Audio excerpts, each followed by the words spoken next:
যেমন ধরেন, বাবা যখন অফিস থেকে বাসায় ফেরেন, বাচ্চাটা, ছোট বাচ্চা একদম লাফ দিয়ে বিছানা থেকে উঠে এক লাফে সোজা দৌড়ে চলে যাবে রান্নাঘরে। রান্নাঘরে গিয়ে ফিল্টার থেকে এক গ্লাস পানি নিয়ে এসে বাবার সামনে ধরবে। তো এই এক বাবা বলতেছিল, ডাক্তার সাহেব আমার বাচ্চাটা এতই লক্ষ্মী, সে বোঝে যে পাপা অফিস থেকে কখন আসছে, সে দৌড়ে গিয়ে এক গ্লাস পানি নিয়ে এসে বলবে, পাপা এই নাও পানি, এই নাও পানি, পানি খাও। তো এরা লাইফে এরকম আরো অনেক ছোটখাটো লাভেবল জিনিস করে, যা মা বাবারা আপনাদেরকে বলবে। এবং তারা শুধু বলবে না, মা বাবা বা তারা অন্যান্য আত্মীয় স্বজনরা তার উপরে ইমপ্রেস হয়ে পড়ে। প্যারেন্টসরা এসে বলবে যে তাকে না ভালোবেসে আদর না করে আমরা থাকতেই পারি না, আমরা তাকে কোলে তুলে নিই, কিস করি। প্যারেন্টসরা তাকে মন থেকে আদর করে, কারণ ওরা খুব মিষ্টি মিষ্টি আর ইনোসেন্ট এবং নিষ্পাপ কিছু আচরণ করে ফেলে, মিষ্টি মিষ্টি কথাও বলে, যা দেখলে যে কোনো মানুষ তার প্রতি অটোমেটিক একটা গভীর ভালোবাসা তার প্রতি চলে আসবে। সে সব সময় আপনার প্রবলেমে হেল্প করতে আগে আসবে। বিশেষ করে নার্স ভূমিকার বাচ্চারা এটা খুব বেশি করে, এটা মনে রাখবেন, খুব বেশি করে। পাপা জুতা জুড়া বাইরে অগোছালো রেখে আসতো, যে আমি দাঁড়াও দাঁড়াও, আমি মুছে, খুব সুন্দর করে মুছবে, মুছে রেখে তুলে রাখবে। মোজা দুইটা খুব সুন্দর করে তুলে ওই জুতা থেকে বাহির করে আপনার তারে ঝুলায় রাখবে, ভিজে থাকে ঘামে, গন্ধ যাতে না হয়। বলবে এই নাও নাও, যাওয়ার সময় বলবে এই মানে পাপা এই নাও, কার্সিনোসিন কার্সিনোসিন ফিল করছেন তাই না, পাপা এই নাও, এই নাও রুমাল, এই যে কিছুটা এটা স্যার পরিষ্কার। পাল্টে দিলেও ফিল পাওয়া যাচ্ছে স্যার। আচ্ছা, তো কি করবে, শার্ট হ্যাঙ্গারে টাঙিয়ে দিচ্ছে। তো সে ফ্যামিলির সবাইকে অ্যাফেকশনেটলি বা আন্তরিক ভাবে হেল্প করবে, সবাইকে। পালসিটিলা কিন্তু সবাইকে করে না, কার্সিনোসিনও কিন্তু সবাইকে করে না, এটা মাথায় রাখতে হবে। কিন্তু এরা সবাইকে করবে, অন্যদের সারাক্ষণ মানে এত করবে যে অন্যদেরও মন চাইবে যে তাকে আদর করি। ঠিক আছে, তো ইয়েটা কি, পরের এই স্লাইডটা এখানে হবে। তাহলে অ্যাফেকশনের হচ্ছে tendency to show closeness with a smile and cheerfulness while talking or welcoming others, offer nicely, politely, help to others। ঠিক আছে, তার মধ্যে একটা স্ট্রং টেন্ডেন্সি থাকে সবার খুব ক্লোজে বা কাছাকাছি থাকার। অন্যদের সাথে তার কথা বলার স্টাইলটা কি হয়, খুব স্মাইলিং হয়, খুব চেয়ারফুল হয়। সে যখনই কোনো নতুন মানুষকে ওয়েলকাম জানায়, স্বাগতম জানায়, অভ্যর্থনা জানায়, ওনার অফার করার ধরনটা খুব নাইস হয়, খুব পোলাইট হয়। যেমন ধরেন, আপনি নার্স ভূমিকা, নার্স ভূমিকার ফ্রেন্ড, নার্স ভূমিকার ফ্রেন্ডকে ফোন করে বলল, কোন নার্স ভূমিকাকে ফ্রেন্ড ফোন করে বললো যে চলো বন্ধু, আজ বিকালে কোথাও একটু ঘুরে আসি, কোথাও একসাথে বসে একটু চা খাওয়া যাবে, চা খাওয়া যাবে, ফোনে বলতেছে। তো নার্স ভূমিকা ফোন করে, নার্স ভূমিকাকে ফোন করে তার একটা বন্ধু বলছে, অমনি উপাস থেকে নার্স ভূমিকা খুব আন্তরিক ভাবে সে বলবে, আরে দূর, বাইরে কেন বসবো, তুমি সোজা আমার বাসায় চলে আসো না কেন বন্ধু, আমরা সবাই মিলে একসাথে বসে চা খাবার, জম্পে আড্ডা দেবো, গল্প গুজব করবো, দারুণ মজা হবে। সে এত সুন্দর করে তার বন্ধুকে বা আপনাকে ইনভাইটেশন জানায় অফার করবে, তখন আপনার মনে হবে যে আমি তার এই অফারটা কোনো মতোই রিজেক্ট করতে পারবো না। আমি কিভাবে তার অফার রিজেক্ট করব? নায়ক ভূমিকার অফার আপনি চাইলেও রিফিউজ করতে পারবেন না, সে এতই নিখুঁত ও এত চমৎকার ভাবে বলবে যে আপনার মনে হবে না ভাই, আমি ওর বাসায় যাবোই, এখন চা খাবো, আর কি খাওয়াবে, গল্প করে আসি, অ্যাটলিস্ট আড্ডাটা দিয়ে আসি, এটা তার মনে হবে। এরপরে হলো সেন্সিটিভ। হ্যাঁ, আমরা সেন্সিটিভ নিয়ে আলোচনা করি। সেন্সিটিভ, সেন্সিটিভ কি? সেন্সিটিভ হলো নাক ভূমিকার, আমরা পরের পার্টে কিন্তু চলে গেলাম। সেন্সিটিভ পার্ট, এটা কিন্তু খুব গভীর ভাবে আমরা স্টাডি করব। ঠিক আছে, সেন্সিটিভ শব্দের অর্থ কি? সেন্সিটিভ শব্দের অর্থ হচ্ছে having with having the faculty of sensation but not no reason. মনের মধ্যে অনুভূতির তীব্র অনুভূতির তীব্রতা খুব বেশি থাকবে, কিন্তু ওটার পেছনে কি? নো রিজন, কোনো লজিক থাকবে না, কোনো যুক্তি থাকবে না, কোনো কারণ থাকবে না। সেন্সিটিভ মানে ওনার সেন্সেশন ফ্যাকাল্টি খুবই স্ট্রং হবে, সেন্সেশন ফ্যাকাল্টি খুবই স্ট্রং হবে। ওনার মধ্যে কোনো মানে সেন্সিটিভ ফ্যাকাল্টি অনেক স্ট্রং, কিন্তু ওনার মধ্যে কোনো ওই স্ট্রং হওয়ার কোনো প্র্যাকটিক্যাল রিজন তার থাকবে না, যৌক্তিক কোনো কারণ থাকবে না। তার মনের মধ্যে, মনের ভিতরে খুব ডেডিকেটেড ফিলিং, খুব ডেলিকেটেড ফিলিং, নট ডেডিকেটেড, ডেলিকেটেড। এই যে দেখেন এখানে লেখা আছে ডেলিকেটেড ফিলিং, এই যে দেখছেন ডেলিকেটেড ফিলিং। এই ডেলিকেটেড ফিলিং, ডেলিকেটেড মানে কি? খুব সূক্ষ্ম, ভঙ্গুর, তাই না? আমরা ডেলিকেটেড পড়েছিলাম পূজার মধ্যে, ডেলিকেটেড ফিলিং কাজ করে। তাহলে সেন্সিটিভের মানে হলো এরা delicate patient, easily offended or emotionally heart. পরের অংশ দেখেন কমার পরে, easily offended or emotionally heart, খুব দ্রুত হয়ে যায় তারা, খুব দ্রুত অফেন্ডেড হয়ে যায়, ইমোশনালি হার্ট হয়ে যায়। নার্স ভূমিকা চেষ্টা করে, নার্স ভূমিকা কি করে? চেষ্টা করে কাউকে হার্ট না করার, কিন্তু সেও কেউ হার্ট করলে সে দ্রুত হার্ট হয়ে যায়। আমরা পরের স্লাইডে যাই, তাহলে একটু ভালো হবে। ইজিলি গেট হার্ট, সে খুব দ্রুত হার্ট হয়ে যায় এবং রাগও তখন চলে আসে মারাত্মক লেভেলে। আমরা তারপরে স্লাইডে যাই। He does not accept thing does in an indignified way, মানে মর্যাদাহীন বা অশালীন উপায়ে কোনো কাজ করা হলে সে তা কিছুতেই মেনে নিতে পারে না। এখন আপনি তার সাথে বেয়াদবের মতন আচরণ করলেন, বেয়াদবের মতন কথা বললেন, আপনার স্যার, আপনি তাকে রেসপেক্ট দিলেন না, বলতেছে আর কি, বা অল্প মাত্রাতেও যদি কিছু করে ফেলেন, বাঁকা কথা বলে ফেলেন, সে অনেক দ্রুত অফেন্ডেড হয়ে যায়, সে অনেক দ্রুত অফেন্ডেড হয়ে যায়। ঠিক আছে, যদিও সে, যদিও তার কোনোভাবেই জানতে বাকি থাকে না যে সামনের মানুষটা, মানে আমরা তো মানুষের সাথে যখন মিশি তখন কি হয়? আমরা তো বুঝে যাই যে তার মতলব কি, সে কি সেলফিশ, স্বার্থপর নাকি। এরা কিন্তু ইন্টেলিজেন্ট, তো এরা বুঝে যায় যে সামনের মানুষটা হচ্ছে খুব সেলফিশ। এখন দেখেন, সে যদি বুঝে যে সামনের মানুষরা মতলববাজ, মতলবী, সে নিজে থেকে ওনার সাথে রিলেশন একদম ব্রেক করে দিবে, একদম ভেঙে দিবে।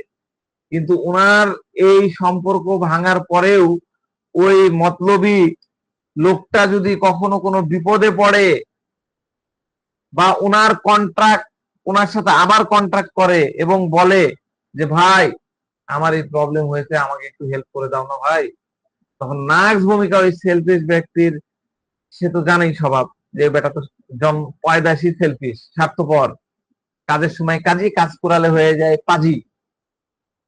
তো ওই সেলফিশ ব্যক্তির স্বভাব জানা সত্ত্বেও সে কিন্তু তাকে রিফিউজ করবে না, সে সোজা গিয়ে তাকে হেল্প করে দিবে। কিন্তু তাকে হেল্প করার সময় তার মনের ভিতরে এক ধরনের তীব্র ক্ষোভ বা আগুন জ্বলতে থাকে, তার ভেতরে প্রচন্ড রাগ কাজ করবে, মনে মনে হয়তো তাকে অনেক কথা শোনায় দিবে, নিশ্চয়ই বেটার তোর ধান্দা আছে, তুই ধান্দা আছে বলে তুই আবার আমার কাছে আসছিস, তুই আবার আমার কাছে কল করছিস। তো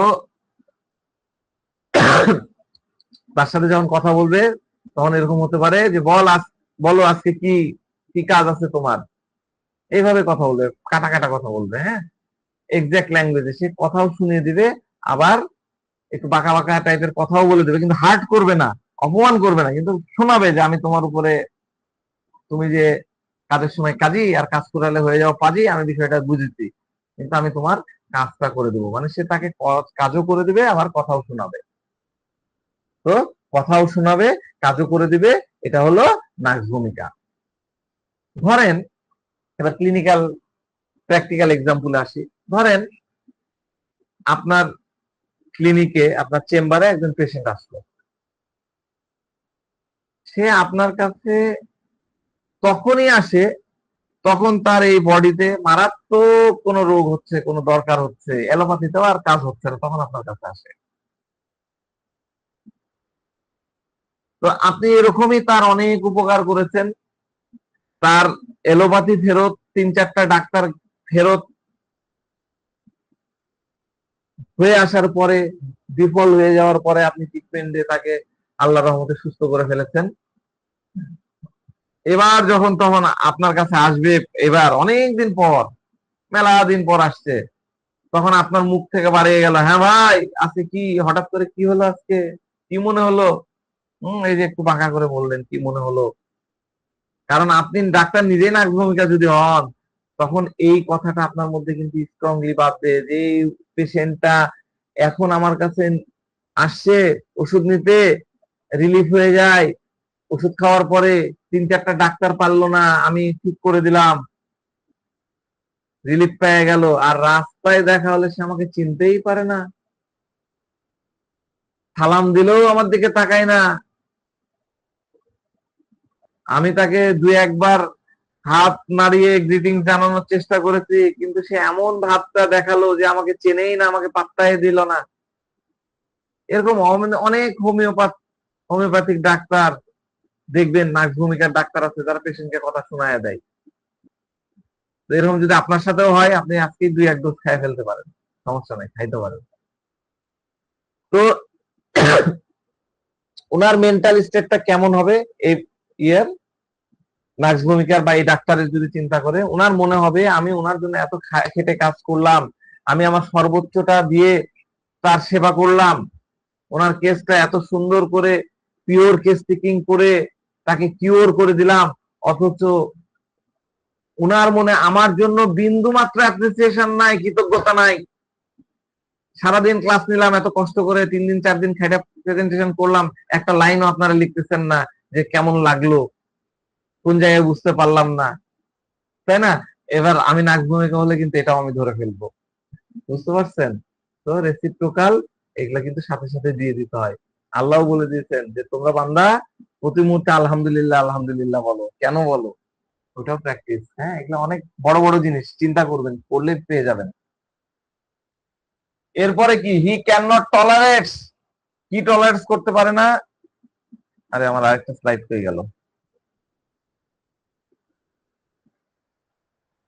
ও আচ্ছা, আমি তো এই অংশই শেষ করিনি।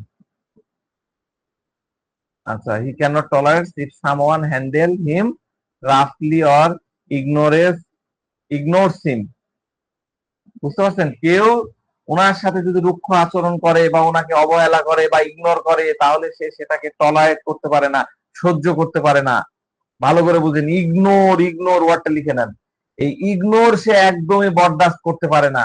মানে সে যদি কোথাও গেল এবং সে যদি আগে থেকেই জানে যে ওখানে কেউ তাকে চেনে না, তার পরিচিত নাই, তাহলে ঠিক আছে, তাহলে সমস্যা হবে না, তাহলে তার মধ্যে ইগনোর ফিলিং আসবে না।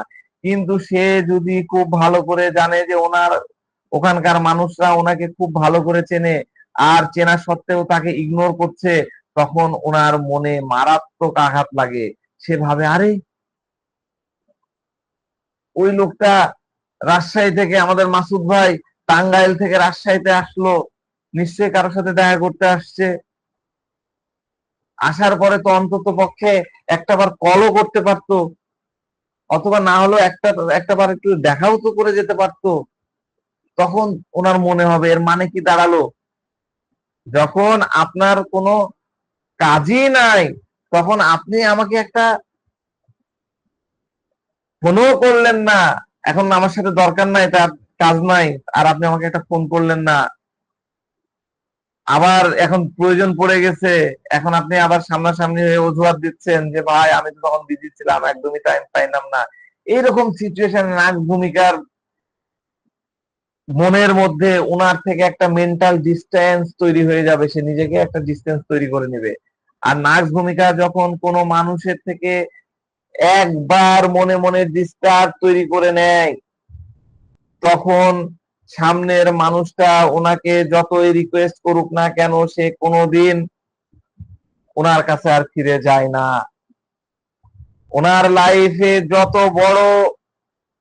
বড়ই কিছু আসুক, লাখ টাকার লোকসান হোক, ক্ষতি হোক, যাই হোক না কেন, ওই ব্যক্তির কাছে কখনোই সে যাবে না। এটা কিন্তু হেট্রেড না, সে আমাকে ইগনোর করেছিল, ওই যে একবার ইগনোর হয়েছে, অবহেলিত ফিল করেছে, সেখান থেকে আসে না। ওখানে ওনার সাথে রিলেশন তার ওখানেই শেষ, ওখানেই খতম। আমি আপনাদেরকে অনেক আগে বলেছিলাম, এটা অন্য একটা রুব্রিক্স পড়াতে যায়। আমি একটা দোকানে, আমার এক ইয়ের ওখানে যাই না, আমি প্রায় 20-22 বছর ধরে ওই রাস্তায় আমি ইউজ করি না। ওটা আমাদের একদম মেন রোড, সাহেব বাজার মেন রোড, আমি ওই রাস্তায় ব্যবহার করি না। হ্যাঁ, তাহলে আমি যদি নাক ভূমিকা, তাহলে আমি এই কাজটা করি, তার মানে আমি কিন্তু তাকে হেট্রেট করছি না, কিন্তু ওই যে ইগনোর করেছে, ওইটা আমার ইয়ে আছে, তার সাথে রিলেশন ওখানেই শেষ। কিন্তু নাক ভূমিকার সৌন্দর্যটা দেখেন, সে কিন্তু সম্পর্ক পুরোপুরি ব্রেক করার পরে ওনার বাহ্যিক আচরণ কিন্তু খুব পোলাইট বা নম্রভাবে হ্যান্ডেল করে। মানে ওনার সামনে যখন ওই ব্যক্তিটা চলে আসে, ওই ব্যক্তিটা আমার চেম্বারে আসলো, আমি কিন্তু, যে আমাকে একসময় ইগনোর করেছিল, আমি কখনোই তার সাথে মুখে বাজে কথা বলি না, নোংরা ব্যবহার করব না। আমি নাক ভূমিকা আমি কখনোই ব্যবহার করব না। সে ফেসেও কিন্তু ওরকম, নাক ভূমিকা তার ওই সময় তার ফেসেও ওরকম কিছু প্রকাশ করবে না। ওনার ভেতরের যে রাগ ফিলিংসটা সামনের মানুষকে খুব সুন্দর করে বুঝিয়ে দিবে, কিন্তু ওটা জাস্ট বোঝাবে তার জেস্চার দিয়ে। কিন্তু ওনার মুখের ভাষা বা আচরণ কিন্তু সব সময় পোলাইট থাকবে। সামনের মানুষটা যদি ওনাকে কোনো গিফট বা ওনাকে যদি কোনো জিনিস অফার করে, তাহলেও সেটা সে পোলাইটলি রিসিভ করবে। মানে সামনের মানুষের সাথে ওনার যতটুক রূঢ় বা নোংরা ব্যবহার করেছিল, সেরকম রিভেঞ্জফুল বা প্রতিশোধমূলক নোংরা আচরণ করবে না। এই কারণে এটা হেট্রেট না। হ্যাঁ, সে পরিস্থিতিটাকে সম্পূর্ণ একটা ডিফারেন্ট, আলাদা উপায়ে হ্যান্ডেল করবে, আগের মতন ওরকম মানে ইয়ে থাকবে না। কিন্তু যার সাথে ইয়ে করছে সেও বুঝে যাবে যে একটা ডিস্টেন্স তৈরি হয়ে যাচ্ছে। তাহলে নেক্সট ইয়ে হলো কি, he can not tolerate rudeness. He can not tolerate rudeness. আর 2 নম্বরটা কি, any adverse remark on his honesty.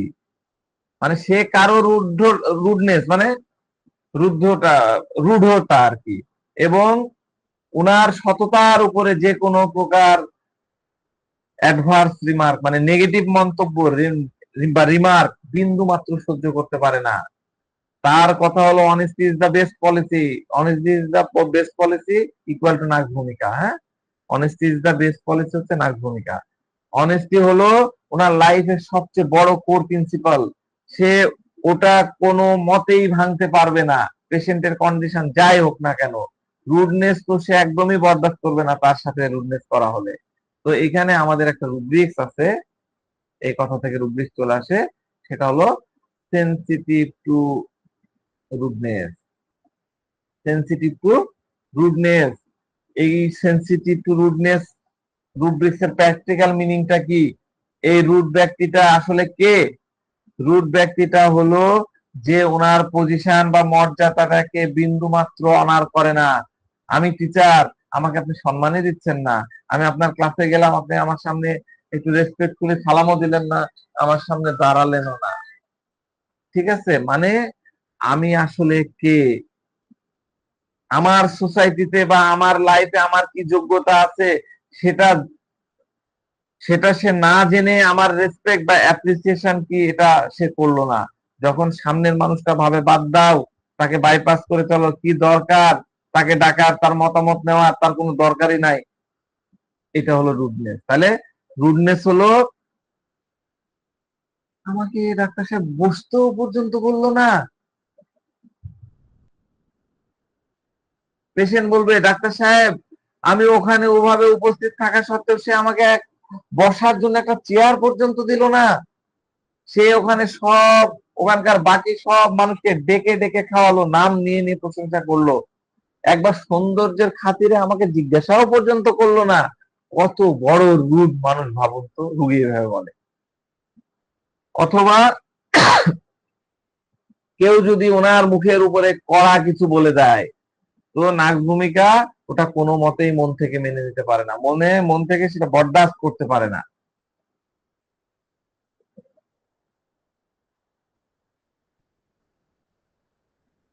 He is distracted by his lack of acknowledgement. ওনার মনের এই কষ্ট বা এই ডিস্ট্র্যাক্টটা মূলত আসে সঠিক অ্যাকনোলেজমেন্ট। অ্যাকনোলেজমেন্ট মানে স্বীকৃতি। আমি ক্লাস শেষে বললাম যে কেমন লাগলো আপনারা লিখেন, এটা হলো অ্যাকনোলেজমেন্ট, তাই না? তো এই যে সঠিক স্বীকৃতির অভাব, এটাতে সে ডিস্ট্রাক্ট হয়ে যায়। ওনার উদারতা বা দয়ার বিপরীতে সামনের মানুষ থেকে সামনের জন থেকে যদি কোনো প্রকার রেসিপ্রোকেশন বা পারস্পরিক ভালো আচরণ যদি না আসে, ভালো আচরণ যদি অনুপস্থিত হয়, এবং মাঝে মধ্যে ওনাকে যে সামাজিক সম্মান বা সোশ্যাল ডিসঅনার ফেস করতে হয়, তার কারণে তার মনের মধ্যে ডিস্ট্র্যাক্ট হয়ে যায়। যদি ওনার সম্মান বা ইজ্জতের উপরে বিন্দু মাত্র কোনো আঘাত পড়ে, নার্স ভূমিকার সেলফ রেসপেক্ট যদি কেউ হার্ট করে, তবে ভাই সে লাইফে আর কোনো দিন তাকে কাবু বা নিয়ন্ত্রণে আসবে না। আপনি ওনার সামনে যতই আপনি তাকে করে ফেললেন, সেলফ রেসপেক্টে আঘাত দিলেন, তার ইজ্জতে হাত দিয়ে দিলেন, এরপর আপনি যখন ভুল বুঝতে পারে তার সামনে যতই কান্নাকাটি করেন, তাকে যদি উল্টা করে লটকান, তাকে যদি থ্রেট দেন, কোনোভাবেই তাকে আপনি মন গলাতে পারবেন না। তবে হ্যাঁ, যদি কোনো পেশেন্টকে নার্স ভূমিকা দিয়ে পিওরলি কিওর করতে হয়, তবে মেন্টাল স্টেটের এই দুই ডাইমেনশনকে আপনাকে মিলাতে হবে। দুইটা যদি ডাইমেনশন মিলে, এবার যদি আপনি নার্স ভূমিকা পেশেন্ট আপনার কাছে রোগগ্রস্ত অবস্থায় আসে, আপনি যদি তাকে নার্স ভূমিকা দিয়ে দেন, তখন হয়তো ওনার মনের ক্ষোভটা কেটে যাবে এবং সে ওই ইগনোর করা মানুষের কাছে আবার ফেরত চলে যাবে। ওনার এই খারাপ লাগাটা হয়তোবা পুরোপুরি ভুলে যাবে। আমরা দেখেছি হলিস্টিক কেয়ার হোমিওপ্যাথিতে হয়, হাজবেন্ড ওয়াইফ। আমি মনে এর আগে গল্প করেছিলাম, নানা নানা নানি দুইজন নাতি বলতেছে যে প্রায় 7 বছর একসাথে একই রুমে থাকে না, দুইজন পাশাপাশি রুমে থাকে, খাবার দেয়, কথাবার্তা ওরকম হয় না, জাস্ট এক ডোজ ওষুধ দেওয়ার পরে আজকে দুজন একসাথে এক খাটে থাকে। বয়স ধরেন যে একজনের হয়তো 70 বা 75-এর মতন, একজনের 60-65-এর মতন। হোমিওপ্যাথি এটা করতে পারে যদি আপনারা সঠিক জায়গায় যেতে পারেন। বুঝতে পেরেছেন? তো ইগনোর করা মানুষটাকে আপনি ফেরত পাঠাতে পারবেন একটা ডোজ নার্স ভূমিকা দিয়ে। কিন্তু যদি সেই মানুষটার কনস্টিটিউশনাল নেচার মানে স্বভাবটাই যদি নার্স ভূমিকা হয়ে থাকে, তবে ভাই ওনাকে ওই মানুষের কাছে ফিরে নেওয়ার কথা একদমই ভুলে যান। জন্মগত যদি ওরকম হয়ে যায়, ওনাকে আপনি কাবু করতে পারবেন না, আনতেই পারবেন না নাক ভূমিকা দিয়ে দিলে, খাওয়াতে খাওয়াতে হয়তো আসবে না। কিন্তু ডিজিজে আক্রান্ত হওয়ার পরে সে যদি এরকম ইয়ে হয়ে যায়, তাহলে সেটাকে আপনি ফেরাই নিতে পারবেন। তো এটার একটা কারণ আছে। একটা মানুষ যখন রোগগ্রস্ত থাকে, হয়তো অ্যাকিউট স্টেটে বেলেডোনা আছে, বেলেডোনা স্টেট তৈরি হয়ে গেল, কিন্তু বেলেডোনা দেওয়ার পরে সে যখন স্বাভাবিক অবস্থায় ফিরে আসে বা নর্মাল অবস্থায় যায়, তখন জন্মগতভাবে সে হয়তো নাক ভূমিকা ছিল, তখন বেলেডোনা থেকে কিন্তু আবার সে নাক ভূমিকায় চলে আসে। এরকম অনেক বিষয় থাকে, এগুলো ফিলোসফিক্যাল বিষয়। হ্যাঁ, এগুলো নিয়ে আলোচনা করা যাবে। পরের স্লাইডে আমরা চলে আসি। কি লেখা আছে? জেনারোসিটি। হ্যাঁ, এটাও কিন্তু নাক ভূমিকার অন্যতম বড় রুব্রিক্স, খুব ভালোভাবে বুঝতে হবে। জেনারোসিটি রুব্রিক্স হচ্ছে জেনারাস টু। এখানে এই রেপার্টরিতে আপনার নাক ভূমিকা দেওয়া নাই, হ্যাঁ, কিন্তু পরের না, নাক ভূমিকা দেওয়া আছে এখানে। 4টা মেডিসিন দেওয়া আছে, এটা মূলত কেন্টের রেপার্টরিতে 3টা মেডিসিন দেওয়া আছে। নাক ভূমিকাকে এখানে সেকেন্ড গ্রেডে রাখা ছিল সম্ভবত, কেন্টে সেকেন্ড অথবা ফার্স্ট গ্রেডে। তো নাক ভূমিকার ভিতরে এই জেনারেসিটি কিন্তু খুব মারাত্মক লেভেলে থাকে, আমি বুঝাই দিচ্ছি আপনাদেরকে। হ্যাঁ, অবশ্যই একটু আগে বললামও, এবার একটু ধরাই দিই তাহলে বুঝতে পারবেন। এরা কিন্তু খুব জেনারাস হয়, খুব উদার প্রকৃতির হয়, অনেক বেশি, টু মাচ। লেখা আছে কি generous too, too much, too much, too much generous. Too much মানে কি? টু মাচ মানে হলো সে নিজের প্রয়োজনের চেয়েও বা দরকারের চেয়েও বেশি মানুষকে দেয়। এখন আপনার মনে হতে পারে এই টু মাচ জেনারেসিটিটা কি, অনেক বেশি মনে হচ্ছে মনে হয়, বা এটার প্র্যাকটিক্যাল মিনিংটা আসলে কি, এটা আমরা একটু বোঝার চেষ্টা করি। হ্যাঁ, একটু মন দিয়ে শোনেন। ধরেন সে মার্কেটে গেল, সাহেব বাজারে গেল, নদীর ধারে গেল, বা যে কোনো একটা জায়গায় গেল। ওখানে গিয়ে দেখে যে 5টা গরিব অসহায় শিশু ঘোরাঘুরি করছে। বডি দেখলেই তো বোঝা যায় যে কে গরিব, কে অসহায়, কে কিরকম, এটা বোঝা যায়। তো যাক, ঘোরাঘুরি করছে। তো আমরা কি হয়, বিভিন্ন জায়গায় পার্কে টার্কে গেলে, দোকানে টোকানে গেলে এই টাইপের বাচ্চা কাচ্চা এসে এটা ওটা চায় না? তো এরকম একটা বাচ্চা ছুটে তাকে দেখে তার কাছে চলে আসলো, এসে খুব করুণ সুরে বলে, আঙ্কেল আমাকে একটা বিস্কুট কিনে দাও না, ও আঙ্কেল আমাকে একটা বিস্কুট কিনে দাও না। এই কথা শোনার পরে, এরকম একটা দুস্থ অসহায় শিশুর মুখ থেকে এরকম একটা কথা শোনার পরে লোকটার মন একদম গলে যাবে, নাক ভূমিকার মন একদম গলে যাবে, হৃদয়ে দয়া মমতা জেগে উঠবে, মন একদম গলে একদম কি দ্রবীভূত হয়ে যাবে, আর্দ্র হয়ে যাবে। দূর থেকে দেখে হয়তো এরকম আমাদের একটু আকটু হয়, কিন্তু বাস্তবে জেনারসিটি দেখতে পারাটা লাইফে খুব কঠিন একটা কাজ, অনেক মুশকিল একটা ব্যাপার। কারণ কি, আমাদের রেপার্টরিতে এত এত মেডিসিন আছে, তার মধ্যে মাত্র এই 3টা বা 4টা মেডিসিন আছে যারা খাঁটি লেভেলের জেনারসিটি গুণটা আছে। তার মানে ডেফিনেটলি এটা একটা পিকিউআরএস এক্সক্লুসিভ একটা জিনিস, এই কারণে এটা শিখতে হবে ভালো করে। তো সবার পক্ষে কিন্তু এভাবে মন গলে যাওয়া, উদার হয়ে যাওয়াটা কিন্তু সম্ভব না। আপনার দূর থেকে দেখে কষ্ট হচ্ছে, কিন্তু এই লেভেলে হওয়াটা কিন্তু অনেক বড় বিষয়। তো সাধারণত কি হয়, এই নাক্স ভূমিকা মানুষরা, এই নাক্স ভূমিকা ব্যক্তিরা যে কোনো দুঃখী ব্যক্তি মানুষকে দেখে জলদি ও চট করে ওনাদের মন গলে যায়। মানে ওনাদের ভেতরে কেমন যেন একটা তাগাদা চলে আসে, আরে ইস রে, বেচারাটা কত কষ্টে আছে। তো এখন প্র্যাকটিক্যালি কি ঘটলে দেখেন, এই যে ব্যক্তিটা ওনার কাছে এসে বললে যে আঙ্কেল একটা বিস্কুট কিনে দাও না, সে যেই বাচ্চাটিকে, যেই একটা দোকানে নিয়ে যেয়ে একটা বিস্কুট কিনে দিতে গেল, অমনি আশেপাশে থাকা বাকি আরো 4-5টা যে বাচ্চা ছিল, ওরা ওটা টের পেয়ে গেল যে আঙ্কেল তো ওটাকে বিস্কুট কিনে দিচ্ছে। এখন সে তো মস্ত এক কাপড়ের মধ্যে পড়ে গেল। এখন তো 5-5টা বাচ্চা বা 10টা বাচ্চা যারা আছে দুস্থ, সবাইকে বিস্কুট কিনে দিতে হবে। এই সিচুয়েশনে মধ্যে কিন্তু এই নাক্স ভূমিকার মন কিন্তু বলবে না। এখন ওনার মনে হবে, আরে ভাই এই 5জনকে কিনে দেবো, এটা তো একটু বেশি হয়ে গেল, এটা তো আমার বাজেটের বাইরে, আমার সীমার বাইরে তো চলে যাচ্ছে। তখন সে একটা ইন্টেলিজেন্ট উপায়, এই যে নেক্সট প্ল্যানিং, একটা ইন্টেলিজেন্ট উপায় বের করে ফেলবে। সে খুব চতুরতার সাথে ওই প্রথম বাচ্চাটাকে আড়ালে ডেকে নিয়ে ফিস ফিস করে বলে, এই বেটা এদিকে আয়, দেখ দেখ, কথা শোন কথা শোন, এদিকে আয়, তোকে তো আমি দিতে চাইছিলাম, কিনে চাইছিলাম না, দিতে চাই না, এই নে তোর প্যাকেটটা ধর, আর এখান থেকে জলদি দিয়ে ছোট, এক দৌড়। খবরদার, এ কথা কিন্তু কাউকে, ওদেরকে একদমই বলবি না। ভালো করে শুনেন, সে কিন্তু ওখানকার সব বাচ্চাকে ঢালাও করে বিস্কিট কিনে বিলিয়ে দিবে না, জাস্ট ওই বাচ্চাকে কিনে দিবে। ওনার মন গলার লেভেলটা কিন্তু সর্বোচ্চ ওই লেভেলেই গলে গেছে, গলে, এর বেশি কখনোই যাবে না। তো নার্স ভূমিকার জেনারোসিটির প্র্যাকটিক্যাল লিমিট বুঝলেন? লিমিটটা কি বুঝতে পেরেছেন?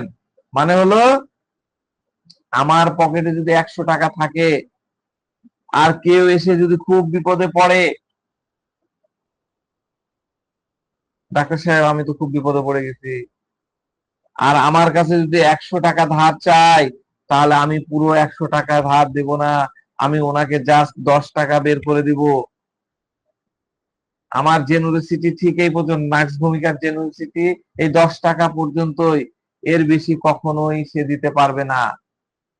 তাহলে জেনারাস কি হলো? লিবারাল। লিবারাল মানে কি? লিবারাল মানে হচ্ছে উদার, মুক্তিমনা, সংকীর্ণ চিন্তা মুক্ত, ভিন্ন মতকে সহজে মেনে নেওয়ার ক্ষমতা, গিভ স্পেস টু আদার, অন্যকে স্বাধীনতা দেয়, স্পেস দেয়, নিজের চিন্তা ভাবনা বা সিদ্ধান্ত অন্যের উপরে চাপিয়ে দেয় না, নিজের মতামত না দিয়ে তার নিজের মতামত বা স্বাধীনভাবে কাজ করতে সুযোগ দেয়। আনবায়াসড মানে পক্ষপাতহীন, নিরপেক্ষ, বিচার বিবেচনায় সম্পূর্ণ নিরপেক্ষ, কোনো পূর্ব সংস্কার বা সংকীর্ণ পক্ষপাতিত্ব ছাড়াই সত্যকে গ্রহণ করে। আমার পকেটে একজনকে বিস্কিট কিনে দেওয়ার ক্ষমতা, তাহলে হয়ে গেল। তাহলে জেনারাস হলো মুক্ত চেতা, যে অন্যকে নিজের সুযোগ বা স্পেস দেয়, যিনি পক্ষপাতহীন এবং নিরপেক্ষ দৃষ্টির অধিকারী হন। এখন মনে করেন আপনারা আপনারা তো জার্নি করেন, তাই না? ট্রেনে জার্নি করেন, নিশ্চয়ই জার্নি করেছেন। আপনারা নিশ্চয়ই, আমি আপনাদেরকে বলবো, আপনারা এই যে অনেকেই বলেন যে স্যার ফিনান্সিয়াল ক্রাইসিস আছে, এই কথাগুলো বলছি, আপনি যদি আপনার নিজের মানে বলবো যে খাসলত চেঞ্জ না করেন, তাহলে আপনাকে আল্লাহ টাকা দিবে না। টাকা নিতে গেলে আপনার মনের মধ্যে, ইনকাম করতে গেলে ওই চাহিদাটা আপনার থাকতে হবে। আপনারা যখন জার্নি করবেন, আমি একটা জিনিস বলে রাখি, তখন সবসময় এসি এসি এসি কোচে সফর করবেন, অ্যারোস্টিক এসি বজায় রাখবেন। আপনি ডাক্তার হচ্ছেন, ওইটুক গার্ড যদি আপনার তৈরি না হয়, আপনি তো রোগীর কাছে টাকা নিতে পারবেন না, আপনি ইনকাম করতে পারবেন না। আপনাকে ওইটা করতে হবে। আজকে আপনি 15,000 ইনকাম করেন, সামনের মাসে আপনার টার্গেট থাকতে হবে 30,000। এই অ্যাম্বিশন যদি আপনার না থাকে, আপনি কিন্তু ইনকাম করতে পারবেন না। 10 বছর ধরে আমার সাথে পড়ে যাবেন, আপনার আর্নিং বাড়বে না। আর্নিং বাড়তে গেলে আপনার মধ্যে ওই গার্ডটা তৈরি করতে হবে। আর যখনই দেখবেন যে আমার ক্লাস শুরু হয়েছে, সব বাদ, যত রুগী আছে সব বসে রাখেন 1 ঘন্টার জন্য, সে ওখানে থেকে যাবে। এখানে এসে বসবেন, স্যার রুগী মেলা ছিল, আপনার ক্লাসে উপস্থিত হতে পারলাম না, এটা করতে গেলেন, শেখা হবে না। এটা কিন্তু আমার মানে এক ধরনের ওসিয়ত। গুরুর কাছ থেকে নিতে গেলে গুরুর ওসিয়ত আপনাকে ফলো করতে হবে। রুগী বাদ, ইনকাম বাদ। কারণ আল্লাহ আপনাকে বরকত দিবে, আপনি আমার কথা শুনেন, আমি আপনাকে কিছু ইন্সপাইরেশন দিব, সেই বিষয়গুলো আপনারা মানবেন, আপনার আর্নিং এমনি হবে, লাখ লাখ টাকা ইনকাম করবেন। তো যখন জার্নি করবেন, ডেফিনেটলি এসিতে ইয়ে করবেন। এরপরে জার্নি যখন করবেন, বিমানে করে করবেন। তো যাক, আমি অন্য জায়গায় চলে যাচ্ছি। বিমানে এই এই টাইপের সিচুয়েশন আসে না। আমরা সাধারণত দূরপাল্লার ট্রেন, রাজশাহী থেকে ঢাকা যাচ্ছি বা ইয়ে হয়, বা অনেক সময় লোকাল বাসগুলোতে ঢাকাতেও দেখা যায়, এই সমস্যাটা খুব দেখা যায়। আমি ছোটবেলা থেকে, আগের জামানাতেও দেখেছি, খুবই হইতো। ধরেন, আর কলকাতায় গেলে তো হয়, ইন্ডিয়ার ওই এগুলোতে হয়। ধরেন বাসে বসার সিট আছে 2টি, আর একজন মানুষ ওনার সামনে দাঁড়ায় আছে, নাক ভূমিকার সামনে দাঁড়ায় আছে। সে অনেক দূর থেকে বেশ দীর্ঘক্ষণ ধরে ওইভাবে দাঁড়ায় থেকে কষ্ট পাচ্ছে। ধরেন যে 40 বছর 45 বছরের পার্সন দাঁড়ায় থেকে কষ্ট পাচ্ছে। এখন সিটে বসে থাকা নার্স ভূমিকা প্যাসেঞ্জার, সে তো 2টা সিট ভাড়া নিয়ে মনে করেন যে একদম পুরা ওইভাবে বসে আছে। এখন দাঁড়িয়ে থাকা মানুষটার দিকে তাকায় ওর মন এবার একটু বলতে শুরু করলো। সে ভাবলো, আহারে বেচারা, অনেকক্ষণ ধরে ভাবে মানুষটা দাঁড়ায় আছে, কত কষ্ট পাচ্ছে। এখন সে প্রথমে কি করবে জানেন? প্রথমে বাসের আশেপাশে বা ট্রেনের আশেপাশে চোখটা বুলাইয়া নিবে। যে কোথাও সিট খালি আছে কিনা। দেখলো কোথাও সিট খালি নাই, এবার থেমে গেল। এবার 4টা স্টপেজ ধরেন পার হয়ে গেল, ওই লোকটা ওইভাবেই দাঁড়ায় আছে। এবার তার মন চাইবে যে আমার সিট তো এদিকে একটু আছে, একটু ওনাকে জায়গা করে দিই। তো একটু মানে কিন্তু সামান্য, ওনার ইয়ে একটু ওয়ার্ডটা মনে রাখেন, একটুখানি, একটুখানি ওয়ার্ডটা মাথার মধ্যে ঢুকায় নেন, একটুখানি, একদম সামান্য, জাস্ট একটু পাটা এরম করে রাখার, একটু আঙ্গুলটা রাখার মতন জায়গা, এতটুক জায়গা। আস্ত একটা মানুষ ফিট হতে পারবে এরকম না, আমি পুরা সিট ছেড়ে দিয়ে ইয়ে করবো, এটা না। একটু পাটা এরম করে একটু বসে, বা দাঁড়িয়ে থাকা মানুষটাকে হালকা ভাবে একটু ঠেকিয়ে, একটু মানে পশ্চাৎ দেশটা ঠেকিয়ে একটু রিল্যাক্স নিতে পারে এরকম। তো এখন দাঁড়িয়ে থাকা মানুষটা হয়তো তাকে হালকা একটু রিকোয়েস্ট করলো, একটু অনুরোধ করলো। নায়ক ভূমিকা কিন্তু দেখছে, বলেনি, তার মনটা হয়তো অলরেডি গলা শুরু করছে, সে নিজের জায়গা দিচ্ছে না। এখন সামনে লোক বললো যে ভাই একটু বসার জায়গা দিবেন, জাস্ট একটুখানি। তো উনি করবেন কি, একটুখানি পাটা সরিয়ে নেবে, একটু বলেছে, একটুখানি পাটা সরিয়ে নিয়েছে। ওনার এই রিকোয়েস্ট শোনা মাত্র উনি 2 ফাঁক পাটা এরকম করে ফাঁক করে রেখে বসেছিল, এই যে এরকম হয়ে এবার পাটা এরকম করে নিল, সামান্য একটু হলো। ফলে দাঁড়ায় থাকা লোকটা জাস্ট ওনার সিটের কোনায় একটু বসার সুযোগ পেয়ে লাইট একটু রিল্যাক্স ফিল করলো, বাস এটুকু যথেষ্ট। উনি তো ইচ্ছা করলে রিল্যাক্সে ওর পাশেও সিট আছে 2টা মিলায় সে ইয়ে করতে পারে, না, উনি একটু চেপে বসছে। তো নায়ক ভূমিকা কি করছে, নায়ক ভূমিকা হবে কি, একটু সরে বসছে, আমি একটু সরে বসছি, আপনি এখানে বসুন। এই যে একটুখানি, সামান্য, লিটল বিট। আপনারা যখনই কোনো পেশেন্টের মুখ থেকে একটুখানি, সামান্য, লিটল বিট এই শব্দটা শুনবেন, তখনই জাস্ট মার্ক করে নেবেন, নাক ভূমিকার কথা ভাববেন। তো আপনারা এই একটুখানি এই শব্দটা কি শুনেছেন কখনো? অনেক রোগী হয়তো বলেছে, আপনারা ওইভাবে খেয়াল করেননি। এই শব্দটা কিন্তু সোজাসুজি জেনারাস টু, নার্স ভূমিকার জেনারাস টু রূপ দিসের আন্ডারে ফেলে দেওয়া যায়। এখন আপনার মনে হতে পারে যে আমরা ওনার মুখের কথা বা কিওয়ার্ড কিভাবে ক্যাচ করব, বা আপনি কি করে, আপনারা প্রশ্ন করবেন যে আপনি কি করে ধরে ফেলেন। তো আমরা এইভাবেই পেশেন্টের কেস টেকিং করি, হ্যাঁ, এবং ওই কেস টেকিং এর মধ্যেই আমরা শব্দগুলা শুনে ফেলি। এখন থেকে আপনারাও দেখবেন শুনে ফেলতে পারছেন, ওই শব্দ ধরে আমরা স্টেপ ধরে ফেলি। ওনার এই জেনারাস টু নার্স ভূমিকার একটা জায়গার এই এই বিষয়টার সাথে একটা গানের কথা আমার মনে পড়লো।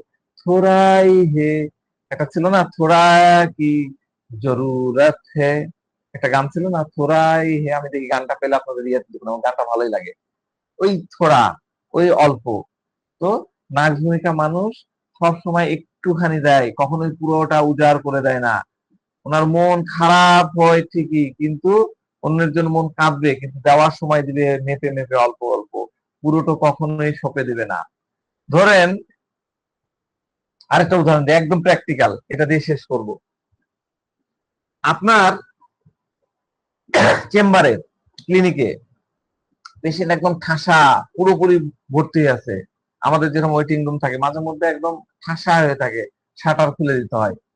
তো ওইখানে বসার বেঞ্চ আছে, ব্রেঞ্চের নাক ভূমিকা দেখা যাচ্ছে 2টা সিট নিয়ে পুরা দখল করে একদম জাঁকিয়ে বসে আছে। এখন আপনি যদি ওনাকে গিয়ে রিকোয়েস্ট করেন যে ভাই, ওই যে উনি ভদ্র মহিলা লেডি পেশেন্ট, একটু বসেন, একটু চেপে বসেন না প্লিজ, অ্যাডজাস্ট করে বসেন, একটু জায়গা দেন না। আপনারা কি কখনো বলেছেন এভাবে কোন পেশেন্টকে যে একটু বসতে জায়গা দেন? আমি জানি না, হয়তো আপনারা বলে থাকতে পারেন, আমরা মাঝে মধ্যে বলি, আঁটে না যখন তখন আমরা বলি যে ভাই, অনেক সময় বলি যে প্লিজ কিছু মনে করেন না, আপনার বাচ্চাটাকে একটু কোলে নিয়ে বসেন না, একটু ওনাকে বসতে দেন, এইভাবে কিন্তু বলি, এইভাবে রিকোয়েস্ট করা যায়। তো আমরা আমাদের চেম্বারে যখন ভিড় দেখি, তখন মাঝে মধ্যে পেশেন্টকে এভাবে রিকোয়েস্ট করি।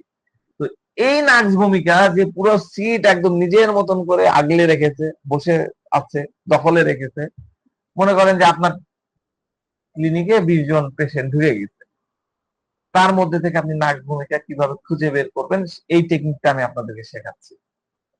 এই 20 জন বা 50 জন আমাদের শহীদুল ভাইয়ের চেম্বারে 50 জন রোগী থাকে, এই 50 জনের মধ্যে নাক ভূমিকা কে এটা বাইর করার টেকনিক আমি আপনাদেরকে শেখাই। আপনারা জাস্ট ওনাদের সবাইকে একটা কমন রিকোয়েস্ট করবেন যে ভাই আপনারা সবাই একটু দয়া করে অ্যাডজাস্ট করে বসেন, একটু চেপে চেপে বসি, আমরা একটু চেপে চেপে বসি। এবার আপনারা খুব ভালো করে খেয়াল করে দেখবেন ওনাদের মধ্যে যে মানুষটা সবচেয়ে কম নড়ছে, এই কথা বলার পরে কিন্তু সবাই নড়ে চড়ে বসে একটু এরকম এরকম করে। মসজিদেও দেখবেন, মসজিদে দেখছেন দোয়ার আগে বলে না একটু জামাতে ইয়া হয়ে বসেন, তো দেখবেন যে যে ব্যক্তি সবচেয়ে কম নড়াচড়া করছে, সবচেয়ে কম জায়গা ছেড়ে দিচ্ছে, সে হলো খাঁটি নাক ভূমিকা। আপনারা জাস্ট ওনাকে ওখান থেকে আলাদা করে আইডেন্টিফাই করে নেবেন, নাক ভূমিকা প্রেসক্রিপশন দিয়ে দিবেন, সোজা বাড়ি পাঠিয়ে দিবেন, বাস। এইটুকের মধ্যে আপনার কেস কেস টেকিং একদম, আমাকে বলবেন রেজাল্ট কি হয়, আমাকে বলবেন, ডেফিনেটলি আপনি সাকসেস হবেন। একটাই মেডিসিন, এইটুক করলে পুরো কেস টেকিং আপনার কাছে পানির মতন ক্লিয়ার হয়ে যাবে। কারণ ওনার লাইফের মূল খাসিয়াত স্পেশালিটি হলো যে সে মানুষকে বসার জায়গা দিলেও একদম সামান্য একটুখানি দিবে, ওর বেশি কোনো মতেই দিবে না। বড় জোর ওনার দেওয়া জায়গায় ওই পার্সনটা সামান্য একটা পায়ের পশ্চাৎ দেশের একটা অংশ রাখতে পারবে বা একটু পা ঢুকাতে পারবে, এর বেশি জায়গা ছাড় দেওয়া নাক ভূমিকার পক্ষে ইম্পসিবল। ওনার মনের ভিতরে এর চেয়ে বেশি জায়গা দেওয়ার মতন হিম্মত, মানসিক উদারতা থাকেই না। ঠিক আছে, আমি আগামী দিন একটা খুব চমৎকার জিনিস আপনাদেরকে পড়াবো, এত মজার, আপনার কেস টেকিং করতে হবে না, আমি আপনাদের জন্য বসে বসে বানাইছি।